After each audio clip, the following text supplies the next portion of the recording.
Estos eventos, de estas mesas redondas, es justamente salir de las aulas y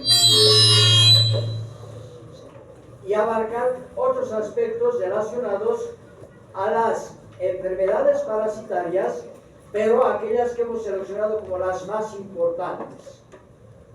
Y entonces en esas nosotros modulamos las participaciones, pero invitamos a personas que se han destacado en esos campos.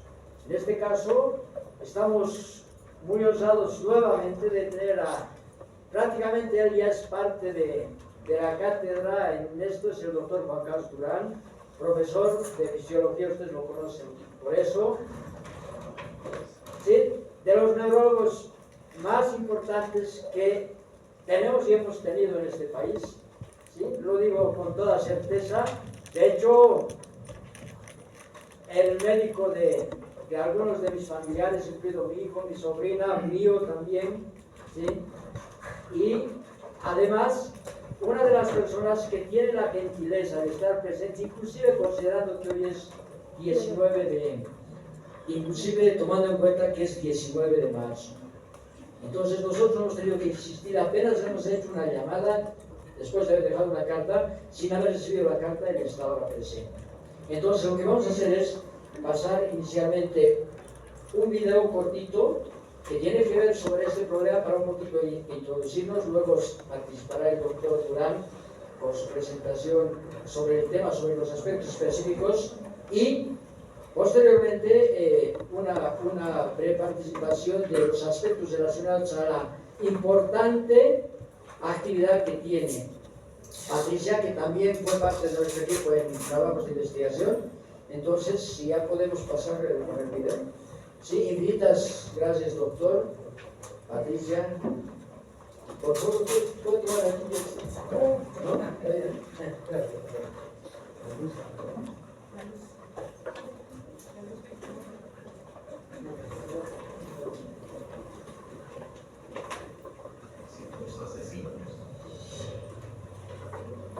Era un lindo día de verano.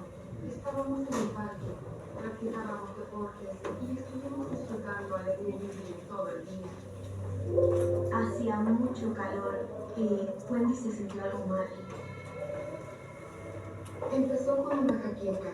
Lo primero que pensé fue, bueno, he estado mucho al sol, lo mejor es irme de aquí. Llevé a Wendy a su casa. Le dije que se recostara, bebiera mucho líquido y me llamara si necesitaba algo. Tomé aspirinas, pero no me alivié. Me dormí muy tarde y desperté con jaqueca. Me perturbó el hecho que el dolor de cabeza aumentara. No quería faltar al trabajo, de modo que me esforcé por salir de casa. Pero cuando llega a la oficina, el estado de Wendy autónoma le enferma. Se quedó sentada, con los ojos cerrados y llorando. Al mover los ojos, al mover las manos, aunque fuera levemente, sentía unos dolores muy agudos. Me resultó muy triste ver a mi hermana incapaz de dar un paso. Sin detenerme a preguntarle, opté por llevarla al consultorio de emergencia más cercano. En el hospital, los médicos tienen una explicación simple para las jaquecas. Me hicieron un examen físico, revisaron mi vista y en resumen dijeron que era un efecto de una insolación y que me había deshidratado. Me dije, es por el sol, estuve mucho bajo el sol. Pero su hermana Paola no está tan segura de eso. No me pareció que fuera algo tan simple. Debía ser algo más, así que pedí a los médicos una resonancia magnética. El escáner de resonancia revela que el cerebro de Wendy se está hinchando. Está bajo ataque. Después de varias horas de análisis, me informaron que tenía entre 10 y 15 parásitos en torno a mi cerebro. Fue demoledor. Atacar el cerebro humano es una estrategia muy hábil de los parásitos porque no solo disponen ahí de oxígeno y nutrientes, sino también de un escondite donde el sistema inmunológico tiene mucha dificultad para llegar y expulsarlo de ahí. Wendy queda bajo el cuidado del Dr. Carlos Pardo, neurólogo clínico en el Hospital Johns Hopkins de Baltimore. El Dr. Pardo empieza por examinar los registros de escáner del cerebro de Wendy. En el caso de Wendy, podríamos decir que la estructura de los ventrículos cerebrales era anormal. Hay una acumulación irregular de líquido en el cerebro de Wendy. La presencia excesiva de líquido dentro del cerebro es lo que llamamos hidrocefalia. Los médicos solo tienen una opción ahora: cirugía cerebral. Solo en algunos casos resulta posible abrir el cerebro y extraer el quiste.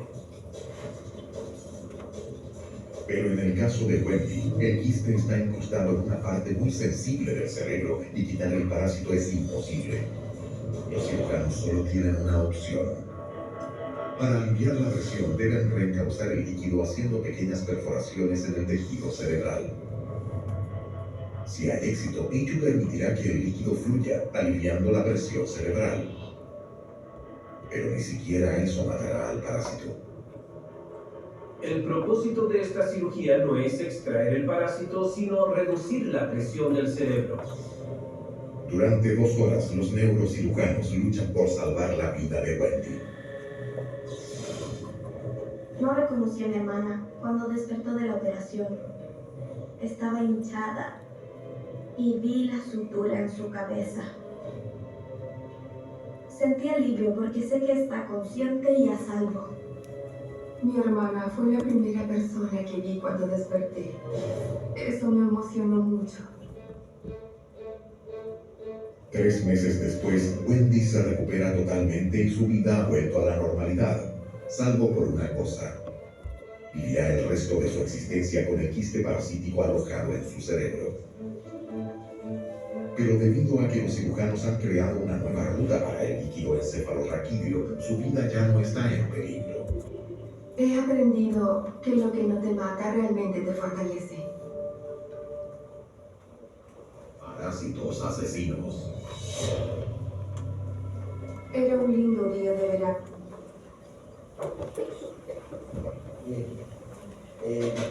Eso era introductorio y lo interesante es que este es un caso de algo que ustedes conocen como serie. Sin embargo, la persona que tenía el problema era boliviana. Entonces, ahora le vamos a invitar al doctor Durán, nuestro distinguido invitado, para que nos dé su presentación y obviamente tocar algunos aspectos que tienen que ver con el caso. Doctor, por favor. Gracias, doctor. Muy buenas tardes, doctora. Buenas tardes, estimados alumnos. Muy buenas tardes. Hay algunas cosas que voy a remarcar. Uno, cuando tenemos este contacto interdisciplinario, sabemos algo que a veces nos daña la endogamia. Es verdad, todo lo que sea endogamia lleva a la generación. Entonces, cuando me invitan, me siento muy feliz de participar, de poder compartir conocimientos con colegas que son excelentes en nuestra cátedra. Usted, señor Amador, de un primer hecho, un segundo hecho, un tema trascendental para nosotros. Lastimosamente, todavía sigue siendo un problema de salud. ¿Qué podemos extraer de la presentación? Porque en medicina, les diría a mis estudiantes en fisiología, la medicina es ser detective. Como detectives, entonces, ¿qué podemos extraer de bueno? Dolor de cabeza. ¿Por qué ustedes tienen dolor de cabeza? Todo. ¿Y qué llevó a que podría tener algo más que un dolor de cabeza? Esa sensación rara de desmayo, esa sensación que tenía. Un dolor de cabeza especial que luego se descubrió que era aumento de la presión dentro del cerebro. Pero el dolor de cabeza, ¿quién lo tiene? Pues resulta que la cisticercosis, la neurocisticercosis, tiene como síntoma clave dolor de cabeza. Segundo síntoma importante, convulsiones. Y ahí viene el desastre para la persona. el desastre, les digo, porque vamos a suponer, bueno, 28 años, otro chico, unos 18 años, entrando a la universidad, ella está teniendo la clase cualquiera y tiene su condición. Cambia su vida. Cambia totalmente desde ese momento. Porque se va a exponer a exámenes, tratamientos, cuidados. Dejó de ser el mismo hombre que antes tenía la libertad de hacer lo que cualquier otro estudiante o persona podía hacer. Levante la mano aquel estudiante que crea que una conmoción no tiene ninguna significación en una persona. Todos ustedes sí saben. ¿Quién de ustedes, levante la mano, no ha tenido dolor de cabeza? Todos hemos tenido. Pero, ¿qué significa eso? Un dolor de cabeza no le damos importancia. Pero les aseguro que si tenemos un dolor en el corazón, no esperan un minuto y ya está en sala de emergencia. ¿Y por qué? ¿Acaso es más importante el corazón que el cerebro? Bueno, llevamos a estudiar una enfermedad catastrófica desde el punto de vista económico, social, emocional, afectivo, todo lo que ustedes quieran. Porque en el momento en el cual este sujeto ha sido infestado con el parásito, cambia su vida. Y lo triste es que no es culpable. Hay un culpable. ¿Quién creen que es el culpable? Levanten la mano los que creen que es el cerdo. Oye, ustedes no levantan la mano ni siquiera para decir su nombre. No sean así. Bueno, vamos a estudiar entonces cisticercosis. Gracias. Bien, entonces hemos visto nosotros a Wendy con un problema serio que le ha llevado a la neurocirugía. Esto es un panorama nuestro, es un panorama de la vida diaria, es un panorama que lo podemos ver en la zona sur, en la zona norte, este, donde ustedes quieran, en el altiplano, en el valle, en el tópico, donde ustedes deseen, porque esta es la expresión no de pobreza, es la expresión lastimosamente de falta de higiene, falta de información, falta de educación. Ese es simple. ¿Y por qué hemos puesto esta figura o estas figuras?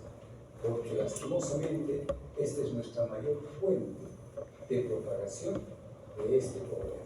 Es ahí donde nosotros vamos a adquirir la neurocisticercosis. La siguiente. Bien. ¿Qué podemos hablar de esto? Aquí tenemos unas imágenes muy lindas, porque es increíble cuando vemos esto, parece que fuera pues un extraterrestre, parece de esa serie o de esa película, ¿cómo se llama? El Alien, parece eso, porque es fantástico. Yo veo y me apasiona, pero me apasiona verlo de lejos, no acá. Y me apasiona tanto que cuando miro estas dos imágenes son aquellas que van a determinar un cambio total en nuestra vida. Esto puede ser que sea un músculo de un humano, pues de cerdo, y este sí es un cerebro de un humano. ¿Y qué tenemos en ese fabuloso cerebro? Tenemos unas manchas blancas, unas imágenes blancas, que son las vesículas que vieron en la cirugía, sacaba, pues eso es lo que está ahí. Y estas son las formas fabulosas de este parásito, porque sigue siendo una causa de morbilidad, o sea, presencia permanente y mortalidad. Y es inaceptable, ese es el punto clave para nosotros en áreas endémicas. No podemos seguir aceptando que esto tengamos. Y luego vamos a escuchar, yo voy a llamar así, a una heroína en este problema, porque realmente luchar contra esto no es solamente luchar con el medicamento, lo que les estoy presentando es la última etapa de una parte terminal que no queremos obtener. O sea, no quisiera el neurólogo tratar más neurocisticercosis, no quisiera ver nunca más, porque es la etapa terminal. La siguiente. Bien, este problema, ¿no? Adelante. Nos interesa, ustedes con el doctor van a aprender mucho más, pero ¿qué nos interesa de eso? Primero, la parte fundamental, que nosotros, los humanos, somos los únicos hospederos definitivos. Qué triste. El parásito termina en nosotros somos los últimos. ¿Y qué es el cerdo? Y el humano es un intermediario dentro de este ciclo. pero nosotros somos los huéspedes definitivos. Esta está compuesta por esa cabeza de escólex, 4 ventosas por medio de esa figura, ganchos, un cuerpo formado por prolóquides hermafroditas, y de ahí van a salir los huevos. Cuanto más grande sea ese parásito, ese gusano, pues perdón por el término tan consciente pero expresivo, más huevos y más infestación vamos a tener. La siguiente autor. Cuando esté en el intestino delgado, estas larvas se vaginan, el escólex se adhiere a la pared intestinal y el cuerpo del parásito comienza a crecer centímetros y metros. Provoca una ligera inflamación y a eso le damos el nombre de teniasis. Bien. Ahora viene la otra parte. Teniasis, la solitaria, la tenemos en el gusano, productor de huevitos, pero cuando se adquiere en el hombre, este va a incluir los huevos por alimento, agua contaminada o por autocontaminación, que es menos. Cuando llega al torrente sanguíneo, se destruyen los tejidos, músculo, cerebro y se deposita en su forma alargada, y ese es el cisticeo, vamos a verlo en el cerebro. Sigamos. Habita en el tubo digestivo de los humanos, cada día expulsamos probórtidos que son eliminados por los peces, miles y miles de huevos expulsamos, y cuando ingerimos estos huevos, atraviesan la pared intestinal, llegan al torrente sanguíneo, etc. Pero mejor, ¿qué tal si vemos una figura donde nosotros podemos seguir el ciclo? Hacemos esta, y esta es la parte interesante. Es un ciclo fabuloso. Es un ciclo fabuloso que es tan simple romper este ciclo con una sola medida que la vamos a ver hoy. ¿Dónde podemos empezar? En cualquier lugar podemos empezar, en cualquiera de estas figuras. Pero veamos lo que el autor nos ha esbozado. Punto 1. Este señor está expulsando huevos grávidos en las heces al medio ambiente. ¿Sí? Se va a un cielo estrellado, ahí está eliminando, y en ese cielo estrellado y ese suelo contaminado tenemos al cerdo, y el cerdo va a ingerir esas heces como los huevos. Pero también puede ir hacia el ser humano, pero por el momento lo dejamos. El cerdo, en el cerdo los huevos se convierten en oncócelas, van a penetrar a la pared intestinal y no llegan al músculo. ¿Qué hacemos? Vamos a poner un psicochicharrón de este cerdo contaminado, y en el músculo, lastimosamente, están, y nosotros comemos un chicharrón mal cocido, y entonces hemos ahora adquirido, y los insectos adultos se adhieren a la pared del intestino. Ese es nuestro ciclo. Pero por otra parte, veamos qué pasó cuando estos huevos van al hombre y las oncócelas penetran en el intestino, entran a la circulación, el cisticerco se desarrolla en cualquier órgano, primordialmente el tejido subcutáneo, cerebro y ojos. ¿Quién es el culpable entonces? Nuestro cerdo. A nuestro cerdo nosotros le hemos contaminado y hemos mantenido y perpetuado el siguiente. Esto es mucho más elocuente. ¿Por qué? Porque es más elocuente, porque es real. Veamos, ¿quiénes de ustedes no han comido chorizos? Sándwich de chorizo, choripán, lechón, cualquiera de ellas hemos comido, ¿no es cierto? Y cuando somos jóvenes todavía vamos aquí al estado de Bolivia y nos servimos unos ricos chorizos, y resulta que este señor, vean qué mala higiene, está vendiendo lastimosamente un cerdo con huevo. Ahí está, mal cocido, porque está apenas ahí al carbón, y este pobre sujeto va a comer una contaminación. ¿Pero de quién? De un cocinero cochino, de un cocinero que es productor de huevos, que entró al baño, se limpió, se le perforó el papel, no se lavó y nos hace la ensaladita de lechuga. Y entonces tenemos con la ensaladita de lechuga, hemos comido y estos huevos llegaron al cerebro. Entonces, acá tienen un doble problema. Si yo sé quién me contaminó, pues yo tendría que ser de ese sujeto, porque me ha contaminado, me ha fregado el vida. Cuando ustedes van al mercado y encuentran un cerdo que tiene triquina, conscientemente llamado así, lo compran.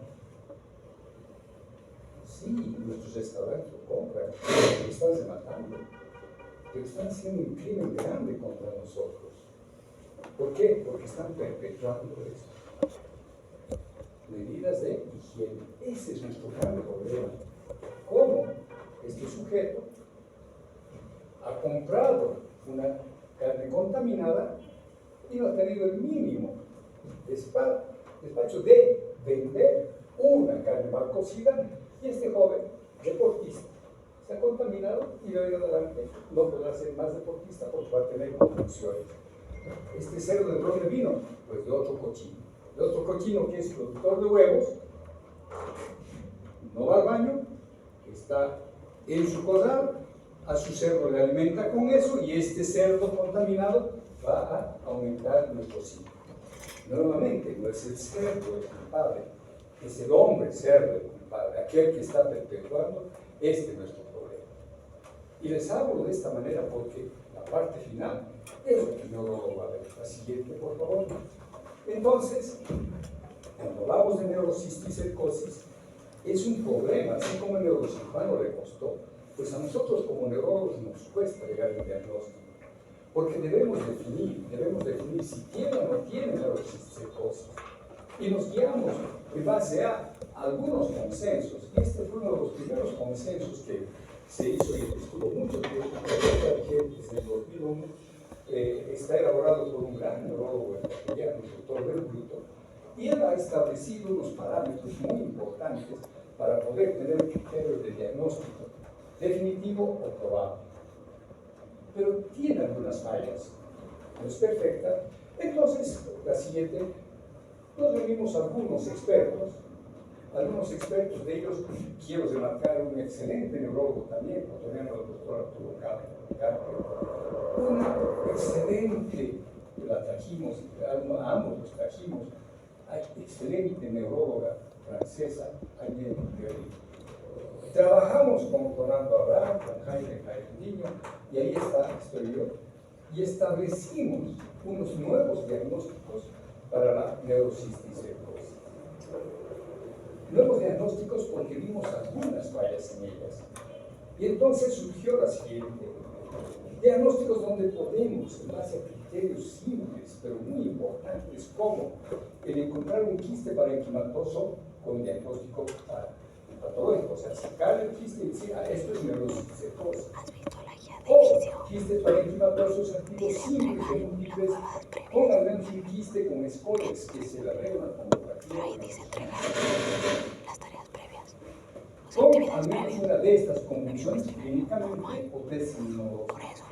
Bueno, hemos trabajado fuerte ¿para qué? Para poder tener criterios de diagnóstico y llegar a estos puntos que sea una neurocisticercosis parenquimatosa definitiva, siguiente, o llegar a una neurocisticercosis, la siguiente, por favor, extraparenquimatosa definitiva, extraparenquimatosa o extraparenquimatosa definitiva con criterios bien claros. Por ejemplo, acá podemos ver que tengo un quiste extraparenquimatoso con diagnóstico patológico, que presenta hidrocefalia, líquido cefalorraquídeo inflamatorio, inhibidor, presencia de uno más múltiples clasificaciones. Bueno, trabajamos bastante, tuvimos que reunir muchos pacientes, tomografías traídas de Sucre, del Oruro, de La Paz, ver si eran no compatibles realmente. Y con todo ese trabajo se reunió México, Colombia, Ecuador, Bolivia, Brasil. Fue un trabajo multidisciplinario, porque es un problema para todos estos países. Chile no, porque cuando van bolivianos sí. Argentina con bolivianos. Paraguay por alguna razón no tiene, pero no es por higiene. Por alguna razón no tiene una gran prevalencia. Pero el resto sí tenemos. Y bien, entonces nos reunimos y pudimos hacer este nuevo criterio diagnóstico, porque es importante. Porque toda patología tiene que tener base científica. Recuerden que ahora es medicina basada en evidencia, y esto nos permitió entonces ahora tener bases científicas para poder llegar a un diagnóstico. Seguimos adelante. Entonces, podemos ver que la patogenia es en base a aquello que hemos dicho. La siguiente, por favor. Y creo que es muy, para nosotros, ilustrativo verlo al parásito, porque eso es lo que nos va a dar la realidad de lo que es esta enfermedad. Ver estas vesículas, y esa 20 milímetros, 2 centímetros.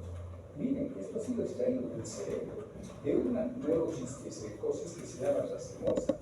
A la izquierda, qué triste es ver un cerebro lleno de esas vesículas, llenas de líquido con espores, llenas de parásitos.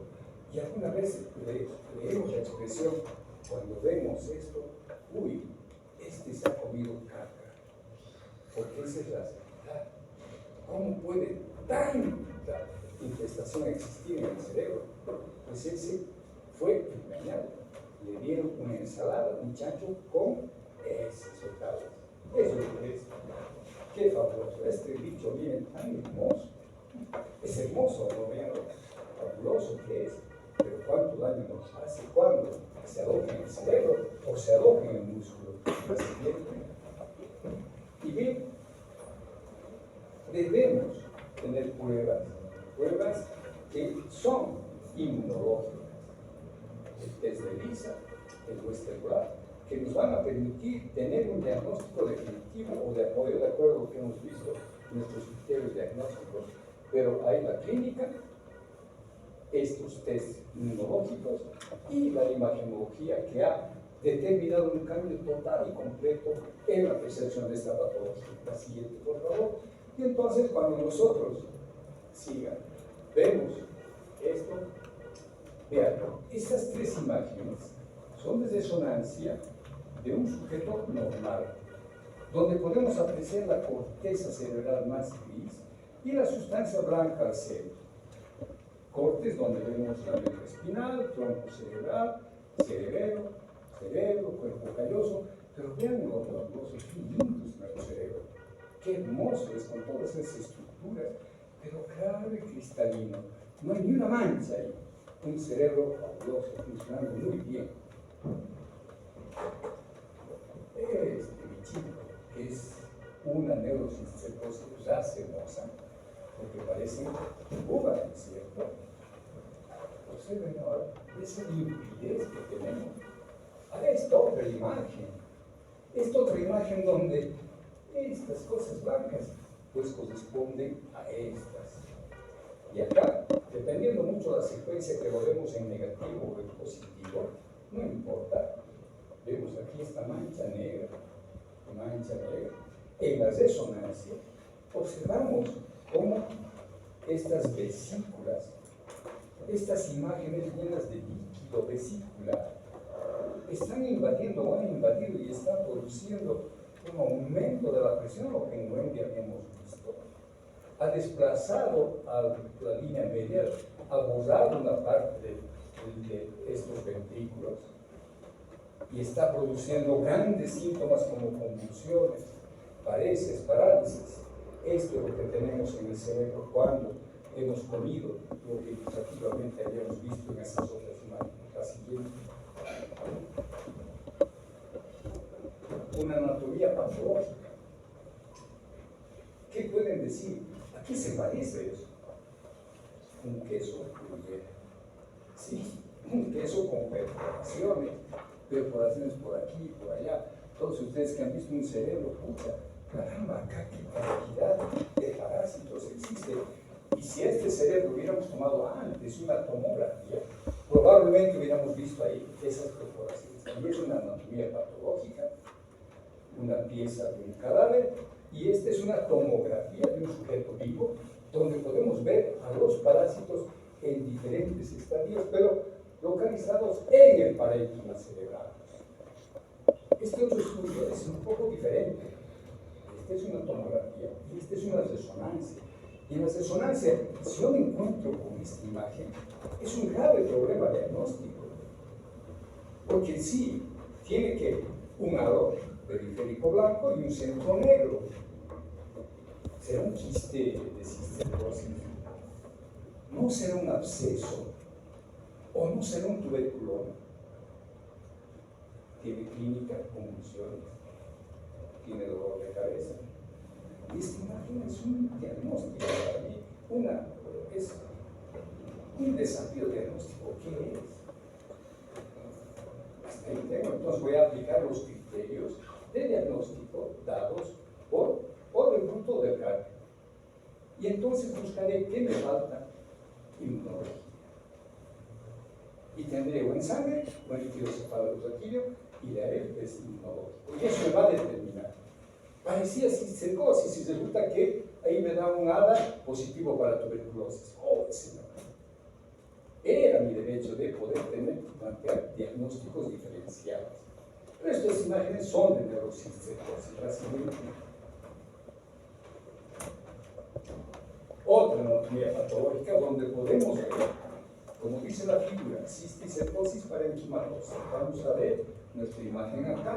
Nótese la evolución en forma vesicular, la flecha. ¿Dónde está la flecha? La flecha en forma de vesícula. En etapa coloidal, cabeza de flecha. En coloide, diferente. Esto es vesícula, o sea, líquido puro. Fase coloidal, coloide que es como gelatina, ¿no es cierto? Ha cambiado su textura. Y etapa granular coloidal, o sea, en una etapa más avanzada donde el parásito está degenerándose y tenemos acá. Sí, efectivamente, vemos ahí, aquí, diferencias en cuanto a la percepción visual. Y en esta otra imagen también podemos ver en estadios diferentes, muy diferente esta a esta o a esta otra. Entonces aquí vemos una gran, interesante distribución en el tiempo. Unos han madurado más, otros menos. Es posible que haya habido una sola infestación o una otra infestación por la evolución diferente que tenemos en la imagen. Por una parte, no todos crecen igual. Y por otra parte, este crecimiento disparejo puede deberse a que este sujeto está siendo expuesto de una manera frecuente, permanente, a una exposición de alimentarse con alimentos contaminados. La siguiente. Y bien, como ven, entonces, hemos llegado nosotros conmigo, han llegado ustedes a la etapa final, lo que nos gusta, por eso hemos estudiado. ¿No es cierto? Un desafío diagnóstico,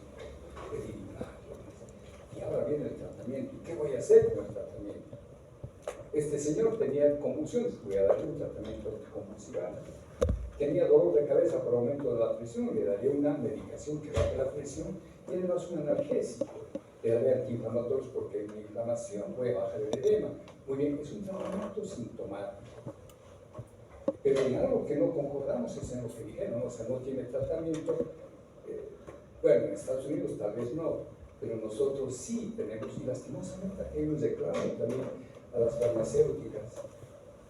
El tratamiento para la cisticercosis, para la neurocisticercosis, está en base a dos grandes medicamentos, el albendazol y el praziquantel. El praziquantel casi no hay mucho, y el albendazol. ¿Cuántos años creen que tiene el albendazol? Más de 60 años. ¡Qué triste! No hay más. ¿Por qué? Porque no les interesa. Pero vean, vino el COVID, cuando les interesaba, era un año con vacuna. Pero como este es un problema del tercer mundo, no les interesa. No les interesa generar más medicamentos. Originalmente sigue siendo efectivo. Pero es un tratamiento duro. Tengo que darle dosis altas.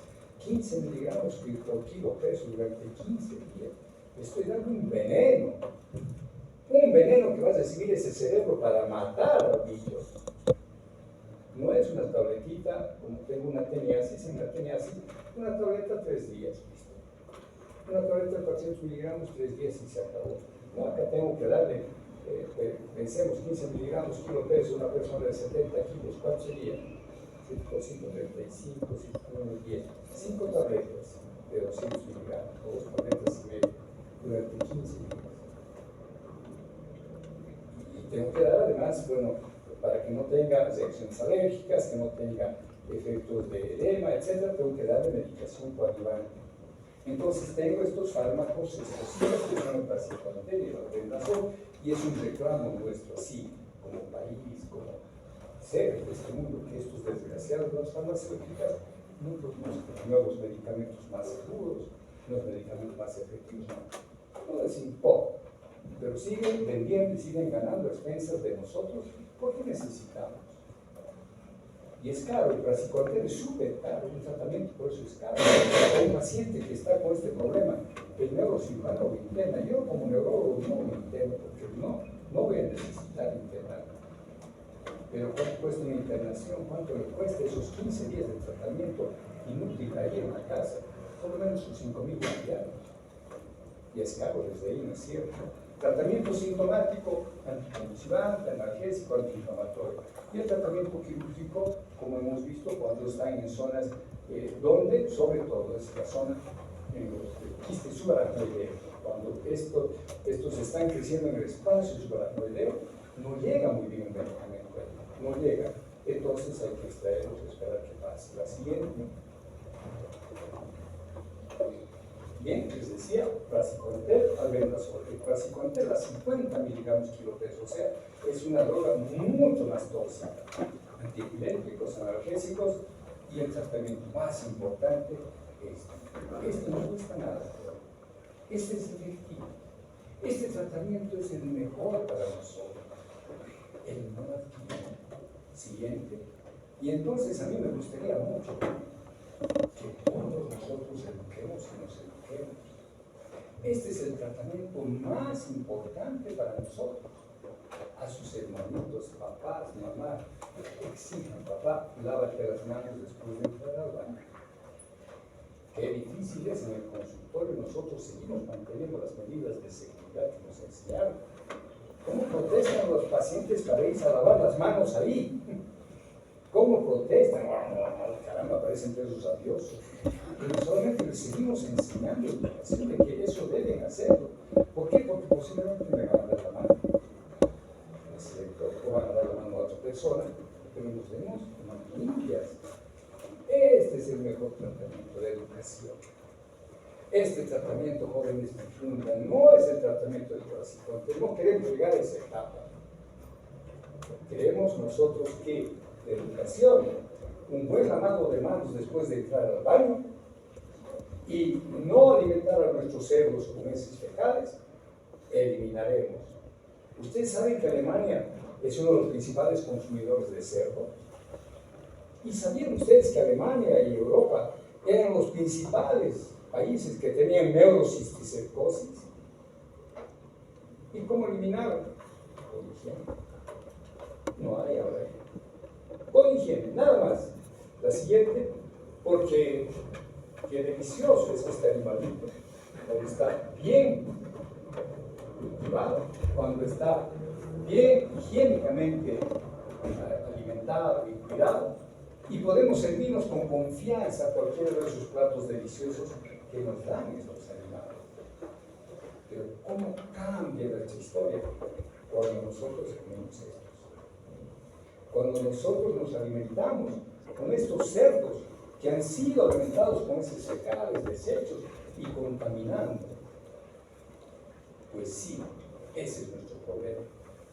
Y nuevamente voy ahora a anticiparme un poco, porque conocí a esa persona de no sé cómo, que era nombre una heroína de esto, porque nadie hace lo que ella ha hecho.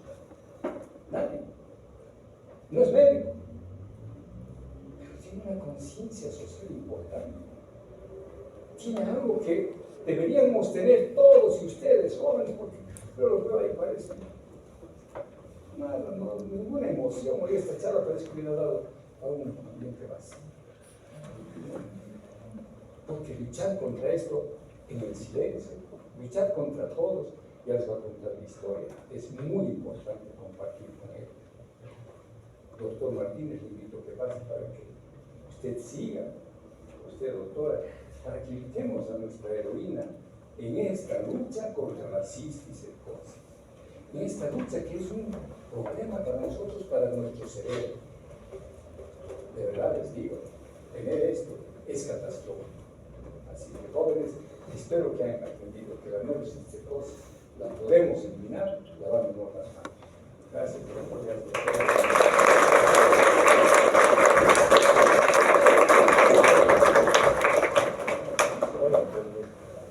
Infinitas gracias, doctor Durán. De verdad, no sé cuántas veces he escuchado una presentación, todas son diferentes y todas son extraordinariamente enriquecedora. Ojo, yo lo digo como profesor, que también he sido alumno de esta misma facultad y he sido alumno también del profesor, ¿no? Entonces, y es increíble, me siento más emocionado cada vez que lo escucho, sobre todo con esas últimas frases en las que definitivamente, aunque no crean, para mí fue tan grato. Yo les decía a algunos de mis alumnos que la cuestión de los criterios diagnósticos de las ojos estuvieron reunidos aquí en el gastroenterólogo, juntamente con el profesor Durán, estuvieron nosotros, estaban los capos, yo siempre digo, están los capos, y miren, los capos con tanta humildad y con tanto compromiso de estar aquí en un 19 de marzo. Infinitas gracias, doctor. Y él anunciaba, y decía, la heroína, y aquí le presentamos a Patricia Nogales, es alguien que no sabemos exactamente cómo la conocimos tampoco, ¿sí? Pero fue gracias a este problema. Cuando decimos gracias, es un problema muy complejo. Ella nos va a contar la historia desde su lado de cómo está ella presente aquí, y definitivamente quiero que sepan que ella no tiene absolutamente nada que ver con el campo de la medicina, pero de pronto, sin ser de ese campo, es quien más ha contribuido a que nuestro país esté haciendo algo para evitar, por lo menos en parte, que el problema sea mayor. Y su experiencia parte justamente del problema. Patricia, por favor, bienvenida y muchas gracias también por acompañarnos.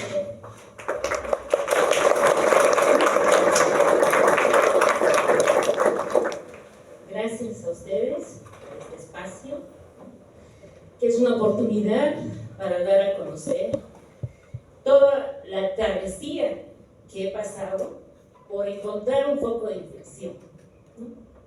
Por eso es que yo le llamo violación a los derechos humanos. Y manejo el término teniasis cisticercosis, ¿ya? Porque lo estoy enfocando desde el tema de la alimentación, ¿no? Porque ahí el que inicia el problema es el gusano, la tenia, y está catalogado en el primer lugar en el ranking mundial de las enfermedades transmitidas por alimentos, con daño multidimensional, ¿no? Y aquí en Bolivia se trata como una enfermedad olvidada. La siguiente, por favor. Soy Patricia Mónica Nogales Vera, ahora por el Frente de Acción por la Salud. Bien, siempre pongo el cuadrito, aquel del cementerio, porque ver los juguetes en ese nicho me recuerda por qué estoy aquí. Y es por los niños. Los niños tienen derecho a vivir libre de enfermedades. Conocí a Lidia en el cementerio general cuando ella visitaba a su niño, y ella me pregunta por qué. ¿Por qué su niño enfermado con cisticercosis? ¿Por qué se ha tardado tanto en diagnosticar? Ya se explicó el doctor. ¿Y por qué después de que Lidia vendió todo lo que tenía para pagar el tratamiento, que era hidrocefalia, el niño no pudo sobrevivir? Estuvo 5 años y medio sufriendo con dolores, 15 meses en hospitales y se murió. Entonces, cuando la conozco a ella, digo, ok, voy a averiguar por qué da, ya tenía idea que era una zoonosis, y lo voy a presentar al Estado, para que nunca más haya niños como Edson o madres como Lidia. Y encuentro el primer foco de infección a los 10 días. Es fácil, todo está en el internet y hay que hacer OPS 11 y listo.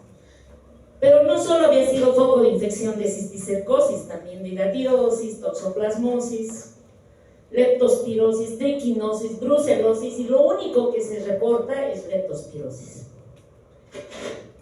Como estos animales están comiendo comida en descomposición, entonces se tienen que enfermar. Y no se enferman. Pues resulta que eran cada día dosificados con antimicrobianos.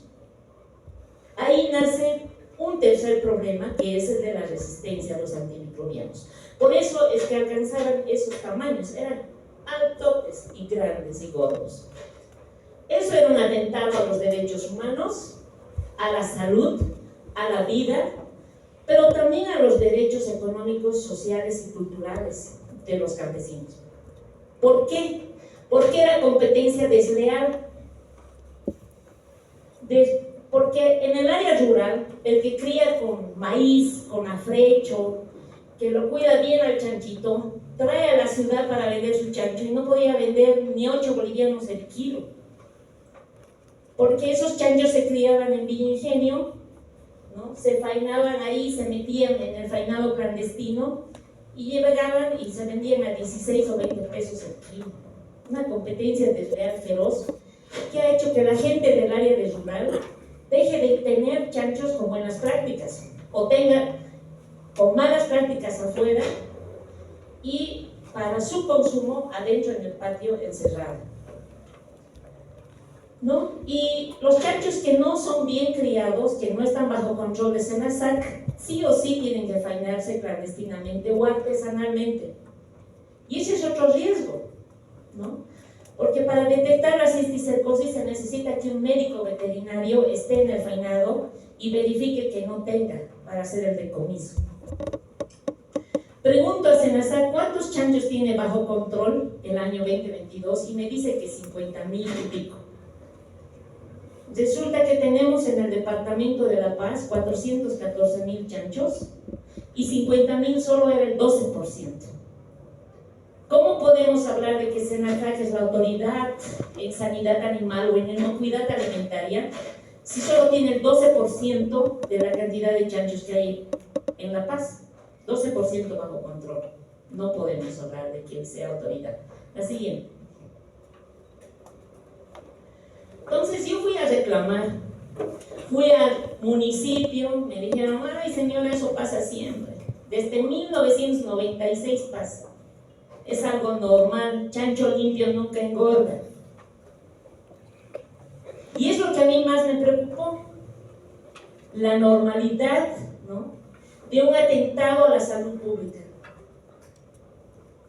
Porque la única manera que uno puede decir, ok, está bien, es por ignorancia o por cobardía.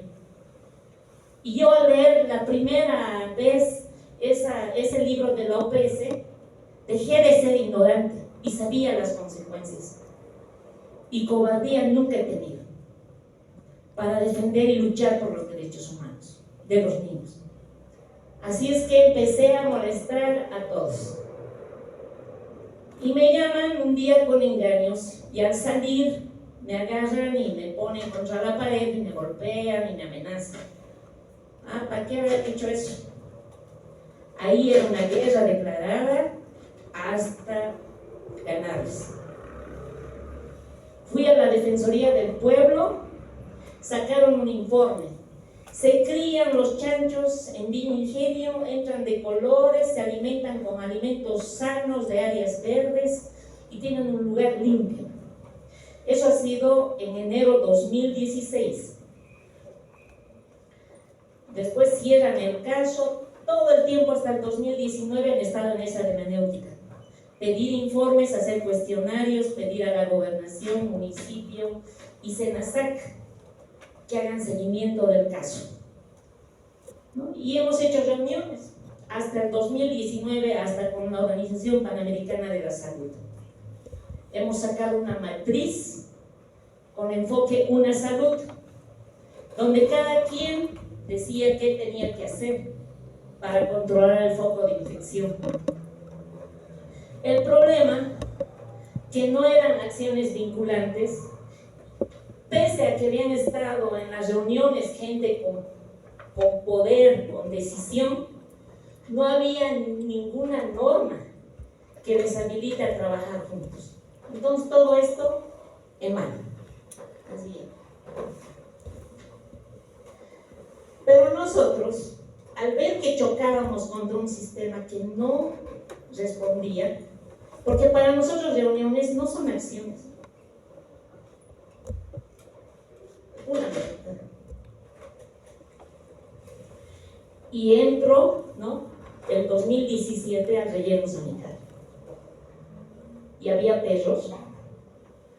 Los residuos no eran escogidos. Y había residuos hospitalarios. Se estaban peleando el perro y el cerdo por residuos hospitalarios. Asqueroso, indignante. ¿Cómo es posible que pase esto y nadie haga nada? Digan, está bien, es normal. Entonces fui al Ministerio Rural, les mostré esto. Los niños se mueren por este motivo. Y ahí alguien me responde, de algo tienen que morir. Entonces, hasta ese momento, tenía confianza que el Estado iba a responder en algún momento. Pero ahí ya dejo mis cosas y me voy a vivir al Alto, mediados del 2017. Hemos llegado a sensibilizar a los comunarios de mi ingenio, escucharles por qué pasaba eso. No ha sido porque ellos han dicho por flojera de la noche a la mañana, no. Ellos eran productores, tenían sus ovejas, vacas, tenían sembradíos.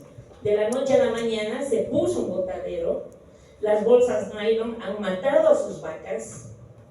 Los perros, porque somos tan insensibles que hemos sacado nuestros perros a las calles y los botamos en bolsas nylon, llegan al basurero medio muertos, otro perro saca esa bolsa y sale el perrito y se cría ahí.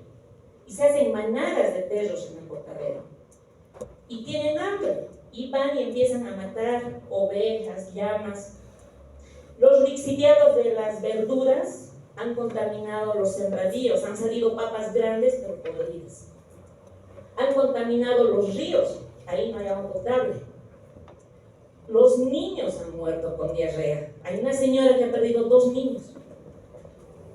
Entonces ellos han quedado en extrema pobreza y no les ha quedado otra que criar chanchos, porque se reproducen rápido y alguna vez que han tenido un problema, la veterinaria les ha enseñado todo, ¿no?, los antibióticos, tomar agua limpia, y los chanchos no tomaban cualquier agua, sabían ellos, tenían su horario, tenían todo.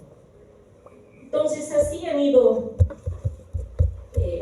viviendo por años y siempre ellos reclamaban indemnización. Entonces en la reunión nos hemos enterado de eso. Después me he unido a un grupo de liderazgo donde había una tesis grupal y éramos 47. Entonces tenía que hacer un montón de cosas para que ser líder y que mi proyecto salga, ¿no? Y hemos hecho capacitación en las ferias de salud del Alto. Hemos escuchado cosas como que la cisticercosis le da al chancho porque el perro le ha ladrado. Hay 2 cisticercosis, uno es por frutilla, que es la que se cura, o la que por el chancho ya no tiene solución. Es normal vivir con el gusano, o sea, así, ¿no? Loco. Después de eso hemos ido a comer. Todos los días comíamos los chicharrones de 5 pesos, hasta que nos han dado la receta. Y señores, no es que sea de estos tipos de chancho de Villingenio, esas comiditas de 5 pesos. Son de las cabezas de chancho, de los chanchos que llegan de Santa Cruz y Cochabamba, que los venden a 20 pesos. Son enormes. Y le ponen colorante por el tema de que son pues cerebro, ojos, ¿no?, nariz y todo. Y es rico. Entonces hemos comido todas las comidas que hay allá y hemos ido a los lugares donde venden carne y hemos encontrado 5 o 6 personas que tenían cisticercosis de los comercializadores de carne de cerdo. Así es que con toda esa evidencia hemos ido, ahí está el líder, el más capo de Futecra, Alberto Mamani. Futecra es la asociación más fuerte de La Paz de trabajadores de carnes ramazatines. Son 35,000 afiliados. Hemos llegado allá con la evidencia, nada con palabritas, ni cuentitos, ni fotitos, impreso y bien. Y ahí el ejecutivo ha llamado al comité de ética y han determinado desconocer a los criadores de chanchos de Bioingenio. Y eso es que nadie puede comprar, vender, transportar ni visitar a los chanchos de Bioingenio. A ver, dije yo, ¿qué pasa? Después hemos ido a la intendencia a pedir acciones del municipio, a pedir camión, volqueta, y teníamos que ir al relleno, subir chanchos al camión, ir a hacer laja y botarlos y enterrarlos. Pero yo dije, escucha, increíble, porque esos chanchos son pues así, ¿no? Enormes. Bajé a Senazar, les dije ahí este plan, y Senazar me dijeron, no pues señora, ¿cómo pues? A ver, como que cómo vamos a agarrar esos chanchos, ¿no? Y felices que nos permitían que los salteños comamos eso. Así es que bueno, no se hizo eso. Pero 8 meses después, los de Bioingenio me llaman, desesperados, y realmente decían que ya no aguantaban más, que no podían vender sus chanchos ni en 200 bolivianos, el más grande, y no les daba para pagar nada. Así es que ahí dicen, quedamos 54 familias, dicen. Uy, tan poquito, digo, no, ya. Y he ido a traer a la gobernación para que tengan personería jurídica. Porque de ahí había un grupo de Santa Cruz que dijo, vamos a poner un centro de crianza intensiva, cuesta $300,000, necesitan 20%. Y ya dijeron ahí, desfile de cholitas, Roberto Mamani, todos vamos a apoyar, vamos a conseguir ese 20%. Y Senazar ha dicho, no, no pueden. No está permitido, tiene que ser área rural. Entonces, no se hizo. Sacaron la personería y todos hechos a los robos. El Estado, nada, el Ministerio, nada, Senazar tampoco. Así es que ahí meto a un actor que nunca había participado en las reuniones Una Salud, que chocaba con alguien del Ministerio de Salud, que ya sabemos que. Entonces, entra el Ministerio de Medio Ambiente y Aguas. El Ministerio de Medio Ambiente y Aguas tiene una ley que es la 775 de residuos sólidos, donde dice que si entran chanchos, ¿no?, a los sitios de disposición final, la empresa operadora tiene que pagar 20 salarios mínimos por cada infracción. ¿Y cuánto es 20 salarios mínimos? ¿No? Por día. Imposible, pues, ¿no? Entonces ahí ha habido presión del botadero a la alcaldía, ¿no? Pero también otro viceministerio de este mismo ministerio estaba presionando a la alcaldía para el cerco perimetral, porque ese era otro pretexto, que no se podía consolidar los terrenos para hacer el cerco perimetral. Entonces se dio el cruce, el nuevo ministro hizo una investigación y presionaba.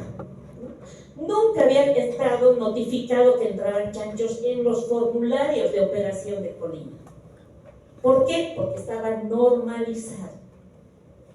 Cuando hemos exigido que se pongan en los formularios que entraban los chanchos, inmediatamente, ¿no?, como que ha habido la presión y Colina quería irse y han empezado a arreglar. Resultado, a los 6 meses, ni bien tuvo el alto dinero por su cumpleaños en marzo, en abril ya estaban negociando y les han pagado como $1,000 a cada comunario. Y eso ya en mayo es esa la primera foto, no, la segunda, donde no estaba un cerco perimetral simple y era en plena pandemia, el 2020. Lastimosamente, los comunarios de distritos vecinos se agruparon, hicieron caer el cerco perimetral y metieron sus chanchos. Eso ha sido en julio. Y cuando yo subí, ahí me dijeron, señora, no se preocupe, ¿por qué? Resulta que metían sus chanchos en la mañana y al mediodía salían un montón de chanchos en carretilla, muertos. No sabemos si es por el COVID, pero yo creo que es porque es la comida en descomposición, ¿no? Entonces no iba a durar mucho, ¿no? Y me bajé. Pero hubo bloqueo y los mismos comunarios de Villa Ingenio reclamaron, llamaron a la policía para que saquen a esos de distritos vecinos y de una vez se tome la paz. Y eso hicieron, y en julio se hizo doble cerco perimetral y no entraron más los chanchos. Como esto es un cambio transformacional, porque se ha mantenido por 3 años, se ha intentado sacar después un observatorio, ¿no? Que después voy a contar. Este es el segundo tema que se ha visto, que es el faenado clandestino. Y es con papeles, ¿no? Aquí no hay, te cuento que la foto, no, son papeles oficiales. El primer papel es del SENASAC, que dice que el año 2018 han entrado o han salido de Santa Cruz y Cochabamba un total de 203.863 cerdos, destino Matadero Los Andes. Y el otro papel, que es del Matadero Los Andes, dice que se han faenado el 2018 15.479 chanchos. Entonces tenemos un faenado clandestino de 188.000 cerdos. Imagínense las vísceras tiradas en las periferias del Alto y Laja de 188.000 cerdos en cada esquina. Imagínense los perros, los roedores, los olores. Y yo me iba a parar y la gente pasaba tranquila. No se dan cuenta. No ven, no huelen. ¿Cómo pueden vivir así? Y yo me iba a vivir a la zona. Y les digo, ha sido la época más dura de mi vida, pero también linda, porque he aprendido mucho. Y entiendo por qué la gente anda dormida. Porque también yo he andado dormida al último. Bien, esa contaminación se veía en el río, que hasta ahorita sigue habiendo contaminación porque siguen faenando, pero ya no vemos las calles contaminadas con sacos así, porque han puesto contenedores. Entonces, segundo foco de infección solucionado. Así. Ahora esto lo ves en SENASAC, que es la autoridad nacional. No. SENASAC ve otras cosas, de salmonela, de bacterias, de alcoholes. No ve SENASAC, que es la autoridad de inocuidad alimentaria. Y tenemos datos. Allá tenemos del 2017 las bioestadísticas del SNIS, que yo he comprobado porque he levantado hospital por hospital para ver si estaban bien los datos del SNIS. Y vemos el 2018 442 casos. Y tenemos el 2023 a noviembre 746 casos. Imagínense, 746 personas con cisticercosis. 746 familias. Porque cuando hay una familia, alguien de la familia está mal, no puedes hacerte loco y vivir tu vida normal.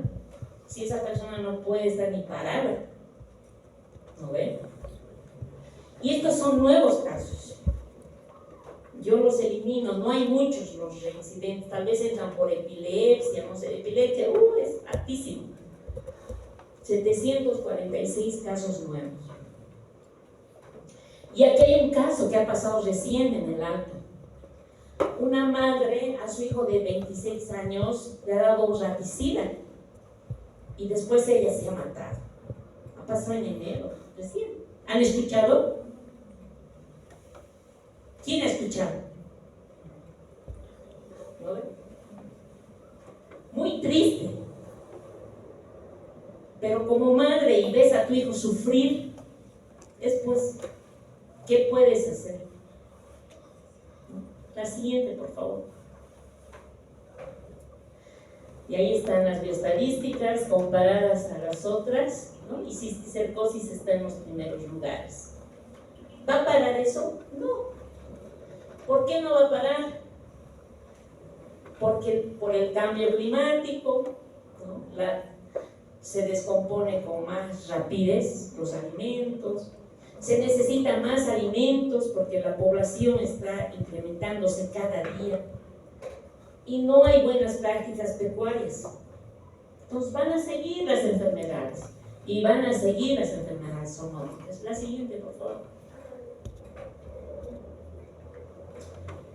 Entonces, ¿qué hacer para acabar con esta enfermedad? Que es un atentado a la salud nacional, y por lo que han puesto el caso de Wendy, es un atentado a la salud global. ¿Qué hacemos? Son, que yo creo, que deje de ser llamada enfermedad olvidada. Tiene que entrar como una enfermedad transmitida por alimentos, como en todo el mundo. Que no sea pretexto para no hacer nada. Porque aquí está, cisticercosis causa epilepsia, y esto es de la Organización Mundial de la Salud. Y se trabaje con el enfoque de protección a la salud pública, que es cuando interviene medio ambiente y seguridad alimentaria. Llamar a la acción al Estado y a la sociedad civil en su conjunto. Ustedes dicen, no me va a pasar, pero se van a comer un sanguchito del frente con el cochino, que ha ido a un baño. Ustedes saben que no hay baños y no se ha lavado las manos y les puede tocar.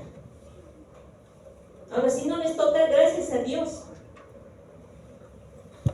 pero hay esa posibilidad, porque salud es estar sano, hay que luchar, y la prioridad del Estado es la prevención de la enfermedad, y eso lo dice la Constitución Política del Estado, no lo digo yo.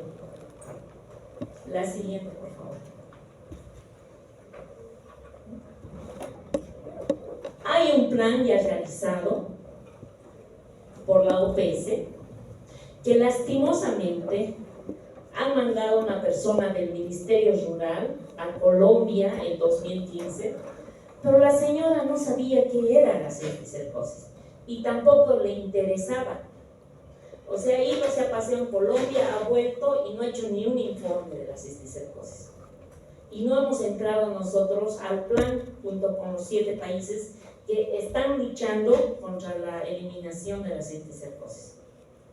Pero hay un plan ya hecho. Entonces hay que activar ese plan, conseguir financiamiento para su implementación. Hay que realizar trabajo en animales, humanos y medio ambiente. ¿No? La primera, la sensibilización en las ferias. Una cosa es leer, otra cosa es estarte comentando y te diga, ay, a mí me salen las cosas así como, así tierra, como piedras. Dice, ese es un de médicos. ¿No? Tenía teniosis en las noches y les cosía. Otra cosa es estar ahí. Y ustedes deberían pensar o agruparse. Es fácil, hay que ir a la alcaldía. Queremos saber de la cisticercosis, sentir lo que piensa la gente. Es fácil hablar ahí, salud y ya. ¿No? Para conocer el problema de cerca. Yo nunca creería que me digan la cisticercosis da porque el perro le ha ladrado. Nunca. Pero cuando le he escuchado, ¿en serio? ¿No? O me dicen, en mi pueblo es prohibido criar chanchos. ¿Por qué será? Tal vez ha habido muchos casos de cisticercosis. Hay un montón de pueblos que ya no crían chanchos. Es prohibido.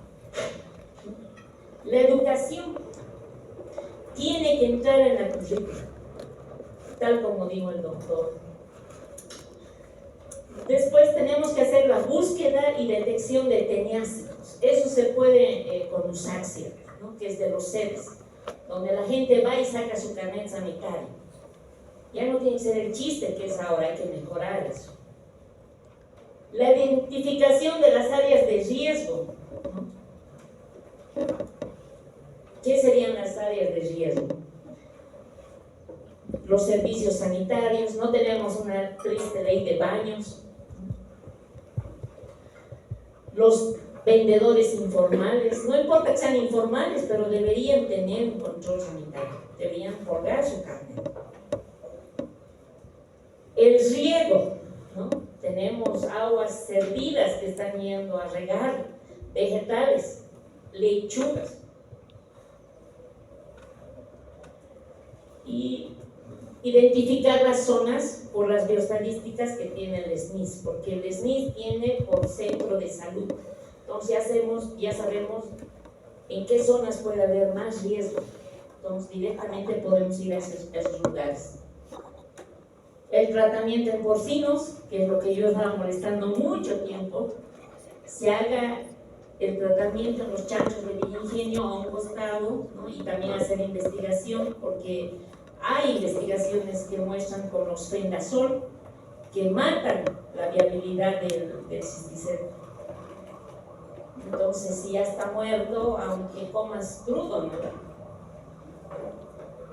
Y no es muy caro los fendazol. Después, el faenado bajo control veterinario. Total